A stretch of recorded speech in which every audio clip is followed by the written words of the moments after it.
I am going to be prompting some different activities. So this first one is a reconnecting activity. So what I would like you to do is find a partner, preferably somebody that you don't know as well. If it's a comfort thing that you need to be with somebody that you do know, that's totally fine as well. But please find a partner and either stand across from them or sit across from them. This is a nonverbal activity. Figure out who's partner 1 and who's partner 2. To start, number 1 will respond to my prompts. And this is an embodied physical activity. It might make you real uncomfortable. I know the first time I did this, I was like, I gotta do what? So what I will do is I will give you a prompt, and you will embody it. You will demonstrate it. You will gesture it. You will emote it through your limbs, your face, however you are able to. And your partner will mirror you. Okay? Yeah, I like it. Okay, so for example, if I say how you respond to stubbing your toe, you might like literally be like jumping around. You might make a face, or you might mimic swearing. I don't know what your style is, but whatever it is, let an honest response come out of your body, and then your partner will mirror it back to you. Okay? And then we'll trade spots. It's a simultaneous mirroring. It's a simultaneous. So like you're really visually, somatically embodying mirror neurons right now.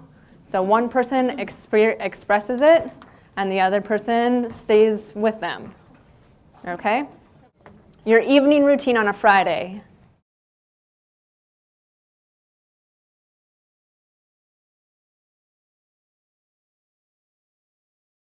And what you're doing when you feel most alive. My first question is actually, who was most uncomfortable responding to the prompt, initiating the action, of the two experiences? Anybody? I think number one. Uh-huh. And why was that more uncomfortable for you? Anybody willing to speak to it? Hard to think of. For me, it was hard to think of how to demonstrate. It was hard to think of? Especially with someone you just get to know. Uh-huh. There was a little bit of vulnerability of like, I'm showing you my experience. Any other comments about the experience of doing this in your body rather than with your words?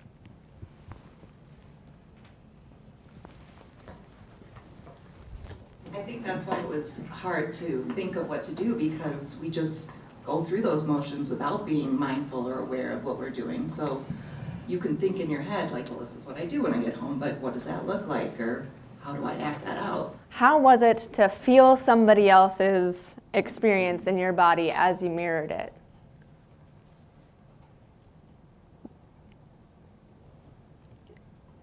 Did you notice a shift in your experience when you were mirroring somebody else's actions, besides the giggliness that came with?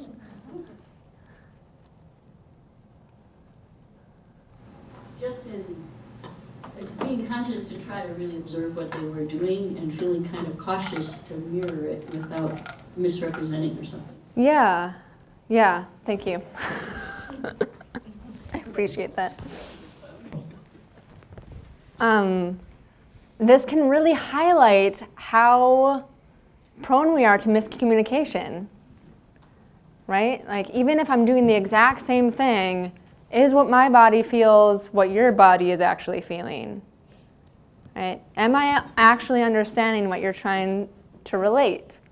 One of the really unfortunate things about language is that because we share a word, we think we have the same meaning. And we often have a very different meaning for what the word is or what the concept is. So it's interesting to start playing with. And being in our bodies is where change happens, right? Experience influences who we are and how we grow and how we develop. We're going right into another experiential. Please stand up.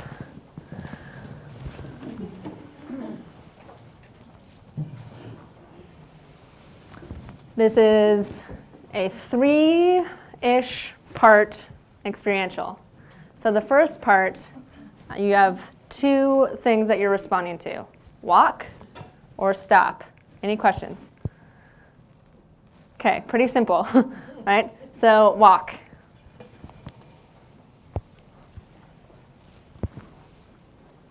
Stop. Walk. Stop.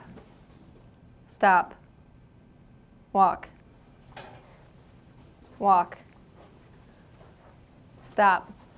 Okay, you all understand those basic commands? I'm going to add two more. So the two new prompts are clap or stomp.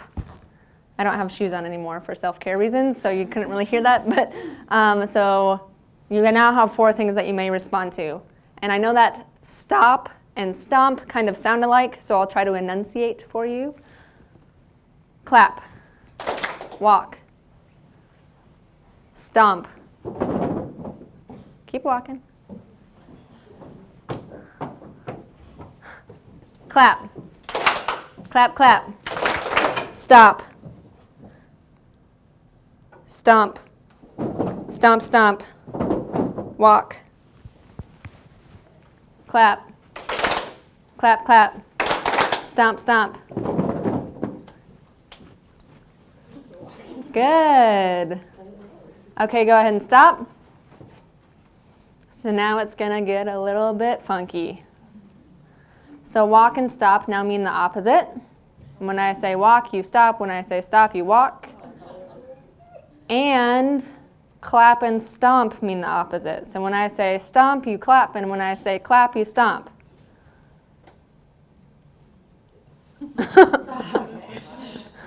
All right, take a deep breath. Just do it to the best of your ability. Walk. Clap. Stop. Clap. Stomp, stomp. Stop.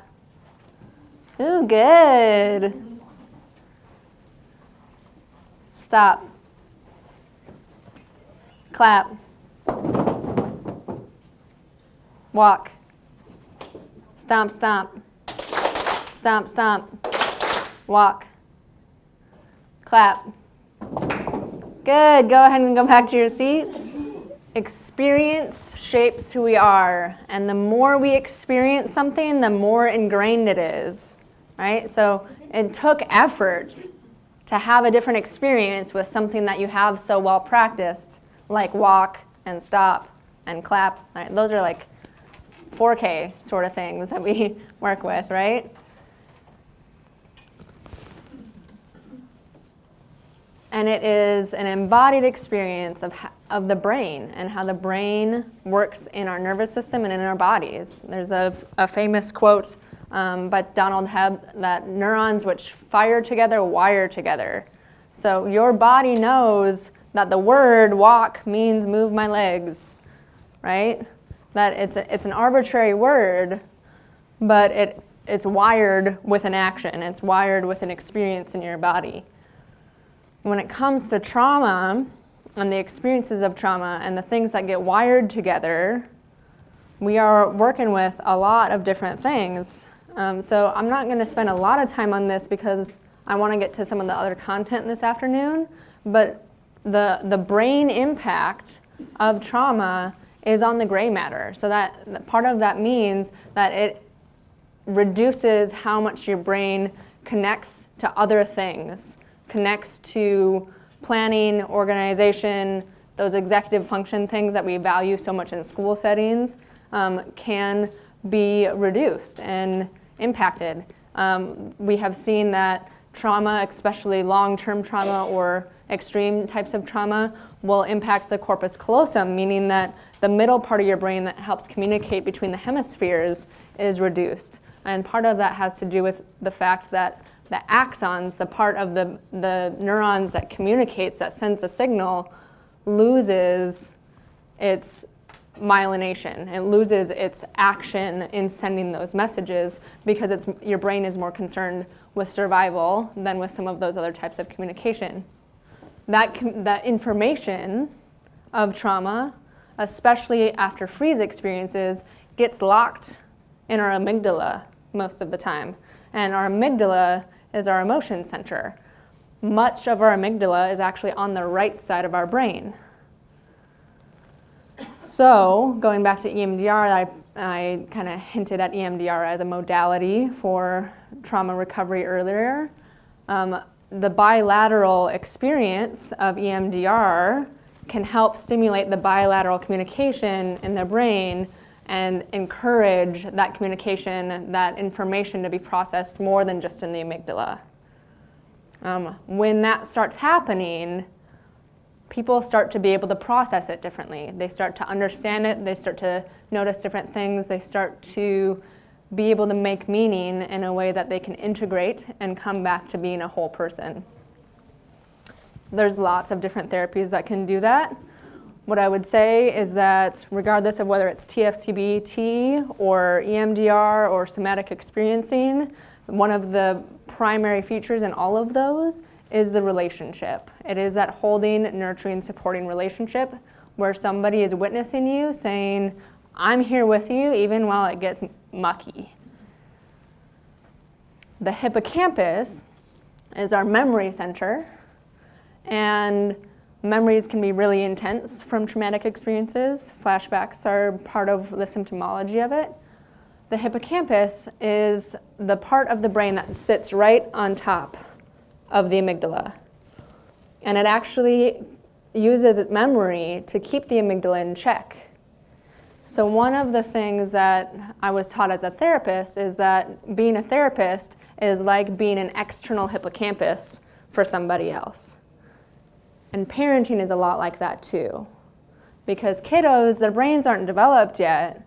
They don't have as many memories to reference off of, so they kind of borrow our brains. Like, I don't know if I'm okay, are you okay? Yep, we're good still. So being in relationship, working with your own regulation is being an external hippocampus while somebody else's amygdala is firing or overwhelmed. And then the prefrontal cortex, where the executive function is also one of the areas that we see quite a bit of impact from prolonged exposure to trauma. So the triune brain was a concept by Dan Siegel. He has some videos online about it, and the way that he teaches it is with the hand model. And this is a great thing to teach kids. They catch on to it really quickly. And so if you just make a little fist with your thumb in the middle, there you have a little nervous system, right? So here is your spinal cord, which is actually the first part of your nervous system that reacts to any sort of stimulus. Your spinal cord is where reflexes happen. So it just ricochets right off when you get whacked in the knee, your knee goes. Your brain isn't doing that, your spinal cord is. Then it goes up to the hindbrain, which is the survival brain, or in a lot of school settings we call it the reptilian brain. This is the part of your brain that is about basic survival function and homeostasis. So breathing, resting, digestion, all of those things are here.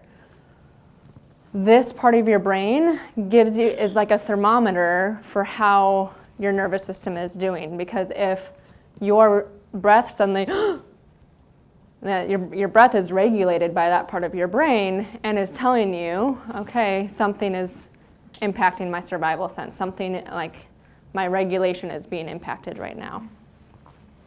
After information is processed by the hindbrain, it goes to the midbrain, which is like your little thumb here. Your midbrain is the amygdala and the hippocampus that I was just talking about, so it's your memories and emotions. So information comes in, not a reflex, not something directly related to, not your like internal homeostasis with your hindbrain, goes up to your midbrain. And unfortunately for humans, one of the things that happens here is that we have all learned rules about emotions. And we have really strong memories connected to emotions. So when we have a strong emotion, that might actually trigger us into a fight, flight, freeze response. This is especially true in contexts where kids have grown up in domestic violence situations. So if anger equals violence, then anger is a dangerous emotion. Even if something dangerous is not happening, what wires together, it becomes connected. Does that make sense? Okay. So the fight, flight, freeze response happens here. It's very intensely connected to the hindbrain and the survival impulses that we have.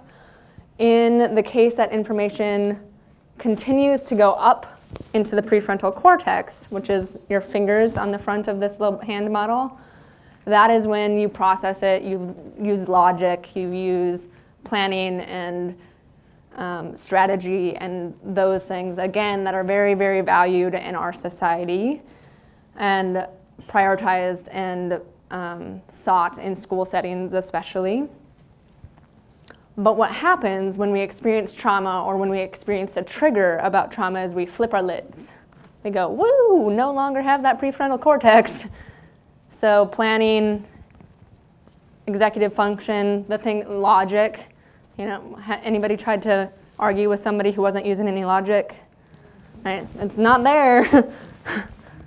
It's not an easy thing to do, right? And kids love this as well. They're like, Mom, you did it. Mom, I'm flipping my lid right now. It's great because as soon as I do this, it's like, okay, then let's do turkey breaths. And I'll go, and each finger is one of each really deliberate, slow breaths, because if I go down to my breath and I work with my survival brain, my body is then giving me the feedback that my brain can come back online. What we've seen from brain imaging of trauma and grief, they go hand in hand, is that blood flow literally recedes from the prefrontal cortex and goes directly into the midbrain and the hindbrain.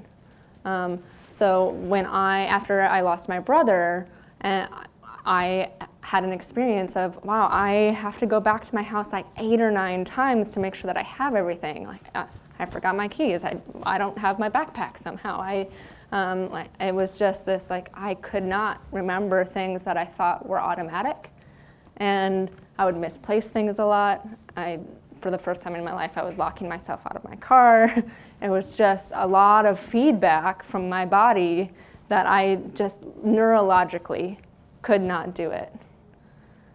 Luckily, I was in a context where I could have compassion for myself in that. Unfortunately, in our society, we have pretty low tolerance for grief processes. We expect people to finish grief pretty quickly. And it's not realistic neurologically. In a lot of contexts, especially non-mental health, non-trauma-informed contexts, we are kind of told that you're just supposed to be regulated all the time. You're this green line that maybe you go up and then you go down a little bit, but everything's kind of hunky-dory. I have no idea where that phrase came from. I usually am very conscious about the history of the phrases I use, and I have no idea the history of that one. But the reality is this ebb and flow is natural. There is a constant wave that happens inside of our nervous systems, just like the circadian rhythm of the sun moving, just like the cycle of the seasons. There is a constant motion that is happening. And for some reason, there has become a value on being static, on I'm always okay. Somebody asks you at the grocery store, how you doing? Fine. Right? There's not a lot of authenticity or flexibility with that norm. Many people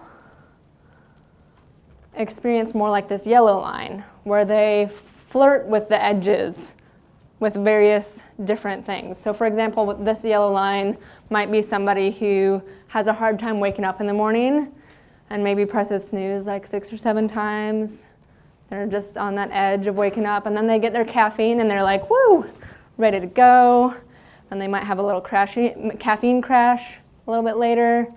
And maybe they have some sort of trigger or big stressor at work. Maybe a deadline is coming up and they're like, oh my gosh, I'm not ready for this thing. Or they have a stressful work evaluation and they get overstimulated a little bit.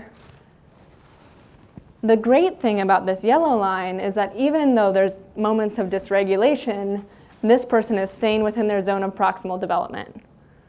So even though if they're totally regulated when they're inside those zones, there's a little zone on each of those edges, right, where you're still learning, you're still with it a little bit.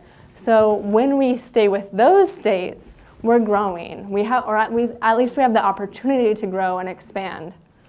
Everyone has their own baseline window. Everybody has their own baseline lower threshold for what they can tolerate and upper threshold for what they can tolerate.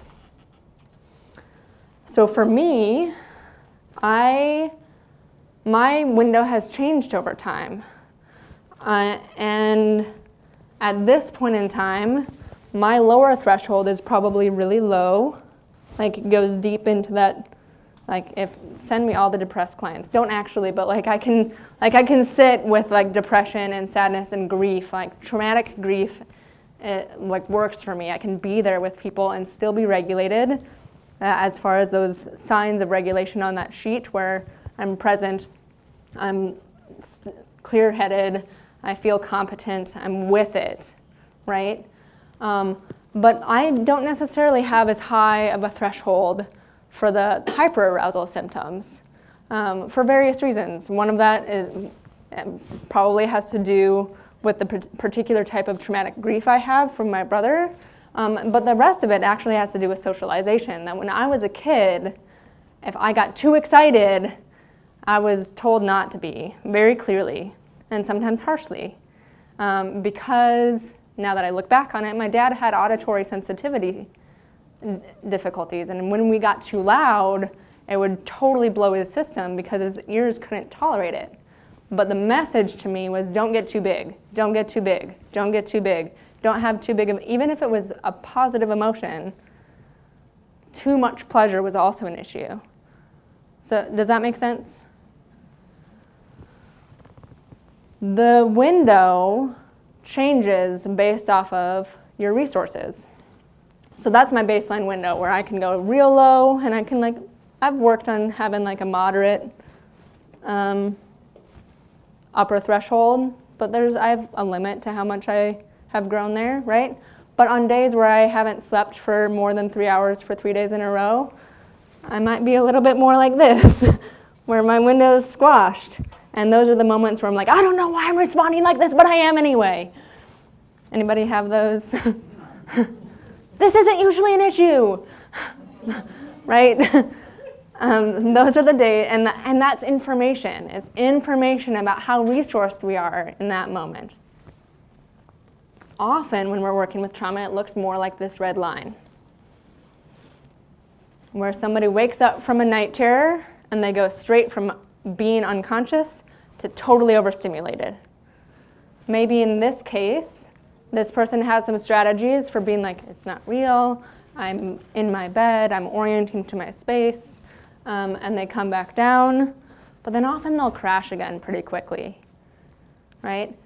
And then they'll come back up and they might be functioning for a little bit, but then there's a trigger, and what we might see is ping-ponging from hyper to hypo to hyper to hypo, and just I'm overwhelmed, I'm collapsed. I'm overwhelmed, I'm totally collapsed, right? And this is kind of the epitome of an infant, right? So infants are either sleeping or crying in a lot of cases. That's an exaggeration, of course, but there's a process of navigating not being able to regulate and the crash that comes after that. And there's a lot of learning that happens at that age, and there's a lot of processing and wiring that happens from that experience. But as we get older, this is really stressful. It's not, and often is not a very pleasant experience for people. And this is where a lot of the behaviors that are very stigmatized in our society come in. This is one of my favorite models. This is from Dewey Freeman. He's a therapist, equine psychotherapist in Colorado. And this is his model for attachment. And it works really well with the neuroscience stuff that we're going with. Starting at the top, we have food, touch, and movement. he puts those 3 things as the primary needs because those are the 3 things that are automatically met in utero. So in utero, you have automatic access to food, you have automatic access to touch, you have automatic access to movement by virtue of being inside of another human being, right? So those are really basic needs that once birth happens, a baby has to negotiate for the first time in their life, right? So they have a need for one of those things, and then they express it. They go to the right side of that cycle, and they might go, I need a diaper change, right? And ideally, someone will go, oh, you're squirmy. Let me just check. Are you hungry? Nope. Oh, you need a diaper change. Great, let's take care of that. So then the needs are met, and then the baby goes, oh, I'm okay. And infants are going through this super fast. It's like, need? Fine. Need? Okay, I'm good. Nah, I want this other thing too, right? It's about going through this multiple times that develops a sense, an internalized sense that the world is okay and that I will be met, my needs will be met in relationship. In the context that a newborn or a child doesn't get this, you might see one of those other 3 things happen. Rage, because it's kind of infuriating to consistently be let down or consistently not have your needs met. Shut down, that's going back to the fawning and the learned helplessness, right? So how not getting your needs met consistently can trigger those trauma reactions. And then one of the other things that we'll see is addiction to those needs themselves. So if I know that if I ask for something or if I need something that it's going to be met by a person, then I trust the person. But if I don't trust anybody, if I'm like, y'all are bunk, I'm going to go take care of myself on my own, then I might use food or substances or over-exercise or sex addiction or gambling or any of those other things that feel good because they are a need, but I'm disconnected in that process. And then the cycle gets faster, right? Because there's an attempt to regulate through that. There's an attempt to feel better, but it's missing relationship. Any questions about this or comments?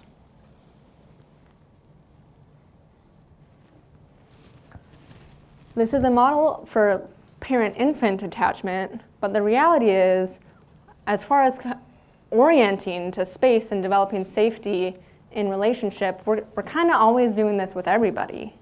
I mentioned at the beginning that there was only so much depth of relationship that you would get to have with me in this short period of time, because there's only so many times that you thought, is Jess actually going to get to this point? Or like, oh, where are we going here? And whether I came through or not, right? So the times that you felt bored, the times that you felt skeptical, the times that you were like, I don't know about that, were the times that I maybe didn't meet your need in that moment. Because I cannot physically track all of you at the same time. But I can keep coming back. I can keep coming back. There's always another opening and another opportunity.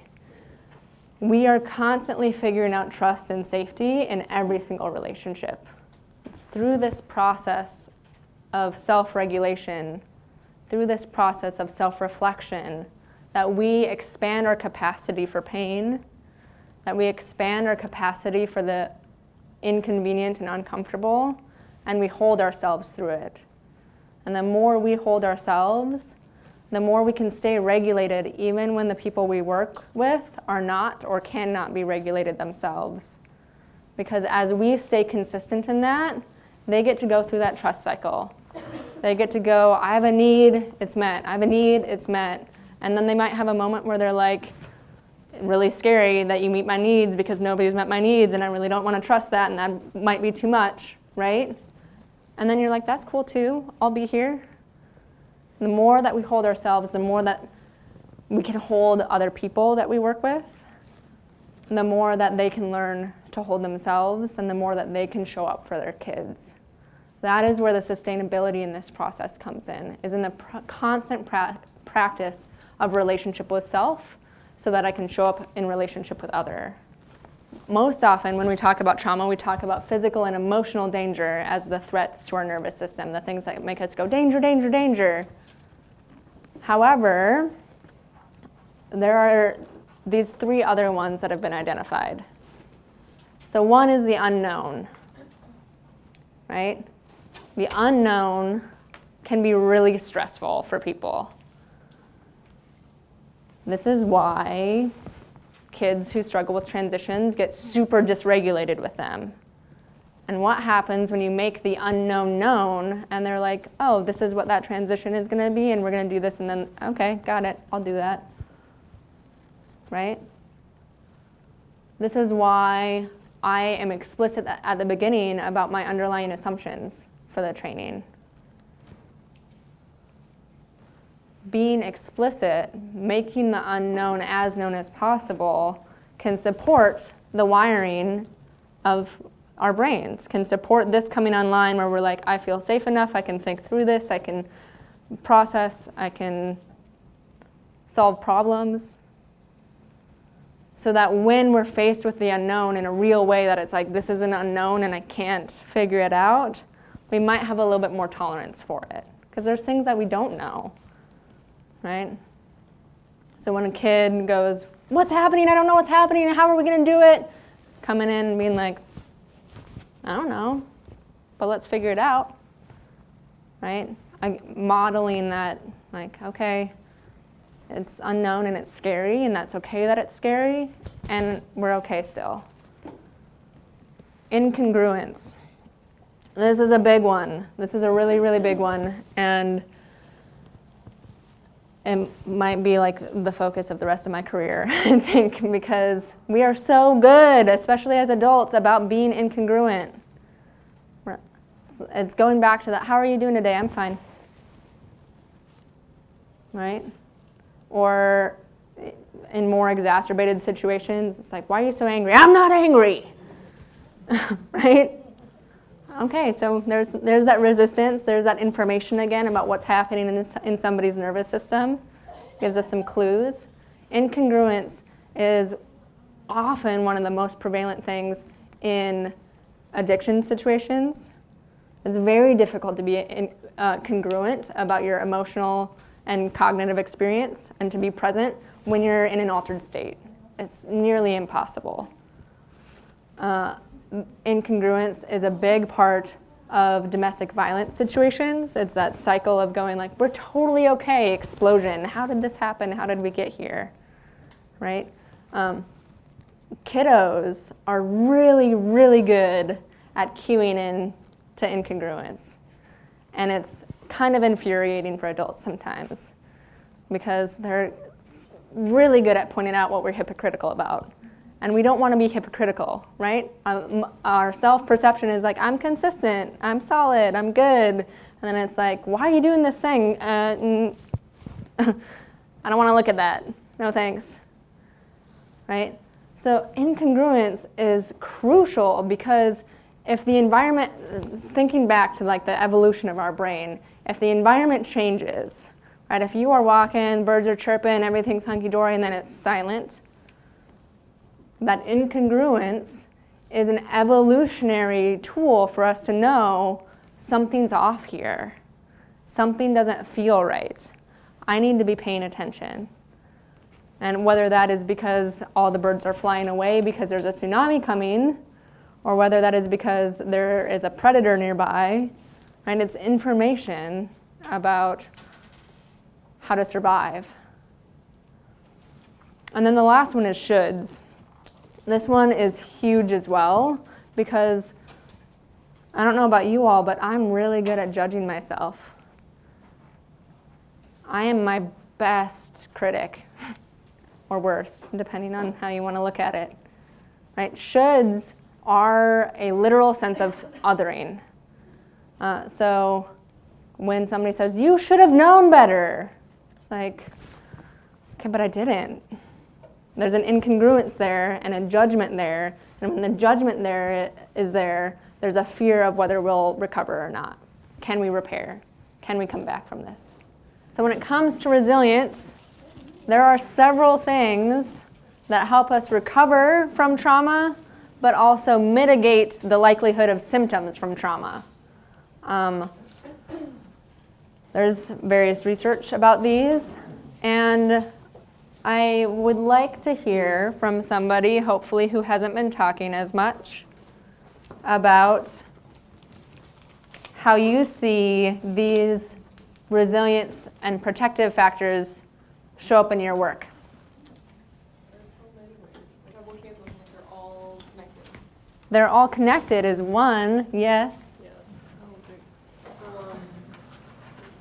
I mean, they are all connected. Caregiver, if a caregiver is competent at coping, they can mirror that or model that for their kid. The kid can learn that. If the parent is not, stressed out because of concrete needs and they have their basic needs met, they're not overwhelmed and they're more capable of coping and capable of modeling. Even if a parent is incapable, if a child has another adult who can model those things, even if it's not a primary caregiver, if it's an auxiliary caregiver, I suppose, they get to learn through social learning.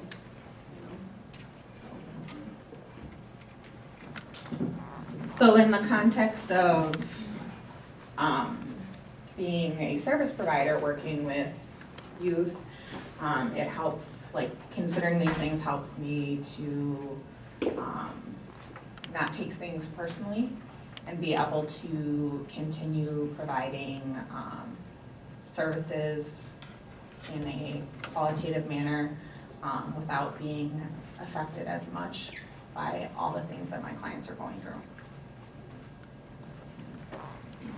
So working with those things with your clients supports your resilience as well. Great.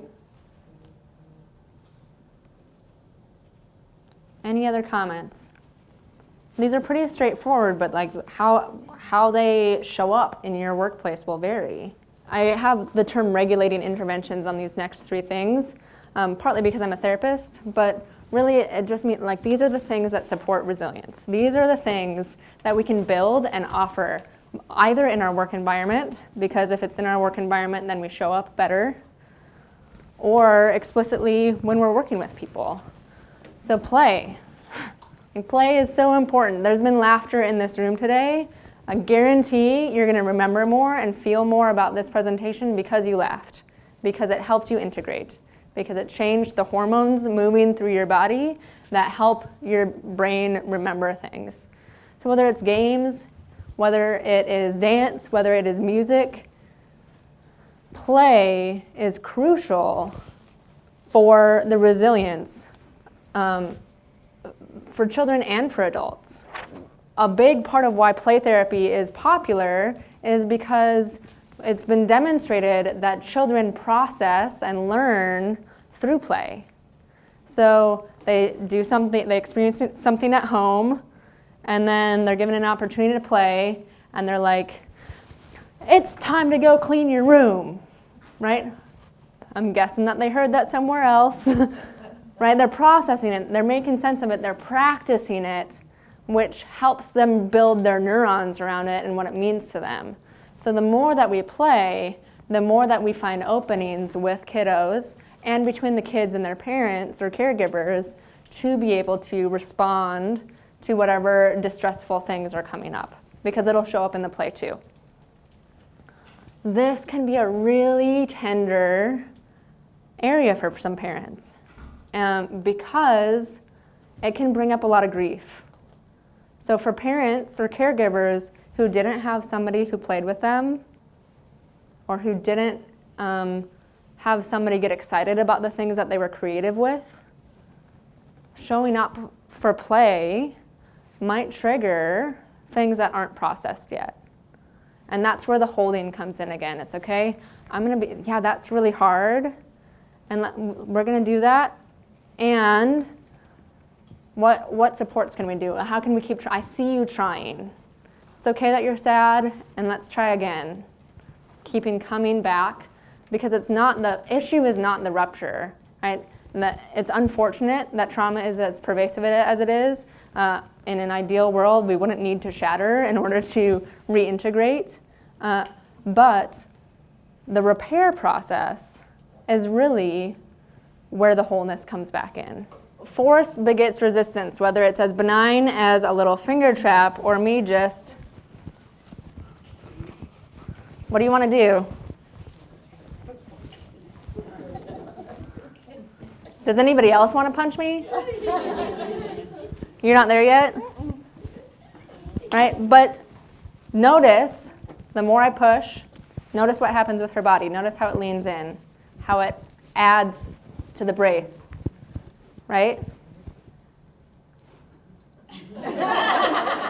I leaned and you weren't there. Yeah, oh, I was there. I just wasn't as there. Yeah. Right? So force, and we do this in all sorts of ways, when we want change to happen faster than it's happening, when we have shoulds, that sort of thing. I'm not getting much movement that way, right? But if I can soften, if I can explore what it means for me to be in contact with you rather than making you move, we have the possibility of moving in a different way.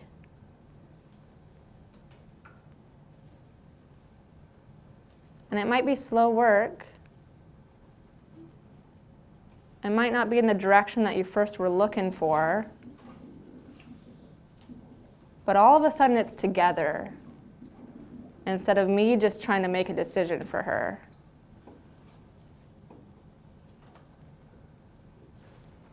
Are you willing to share what that shift was like?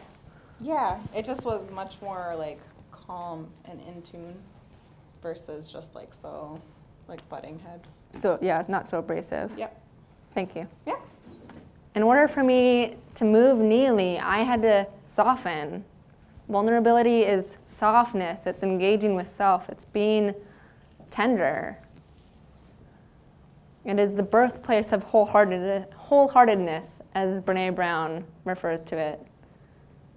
And especially when we're working with people who have a lot of trauma, exploring honesty with that has the potential to make that pain become something else. Thank you all for your participation. It's a lot of content in one day. I imagine that you might be as tired as I am. Thank you. Thank you.